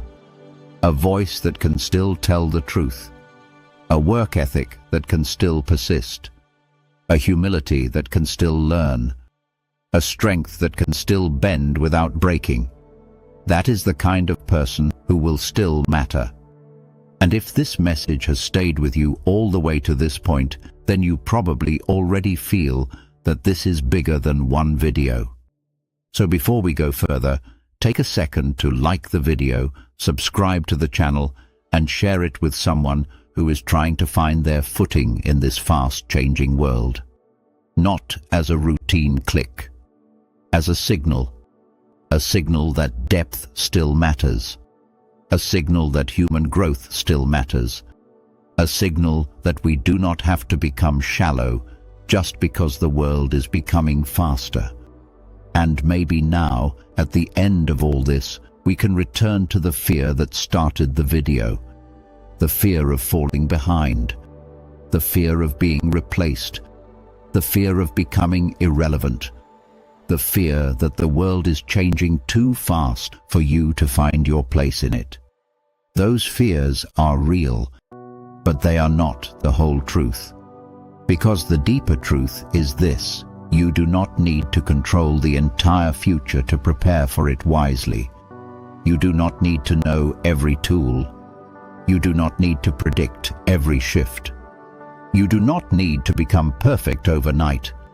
You need to become the kind of person who stays awake, who stays teachable, who stays honest, who stays in motion, who keeps building depth while the world chases speed, who keeps building integrity while the world chases convenience, who keeps building real value while the world gets distracted by appearances.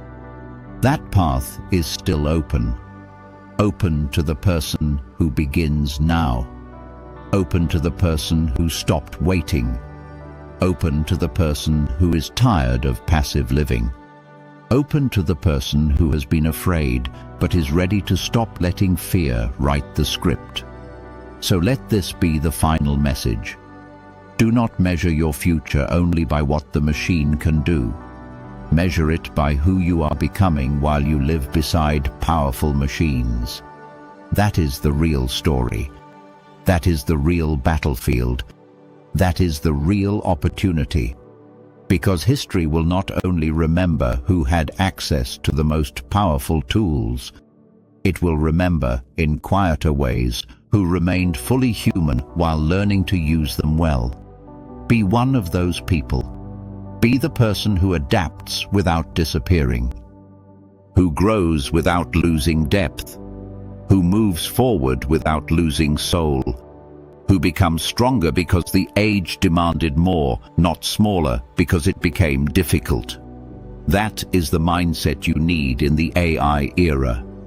Not fear, not arrogance, not passivity.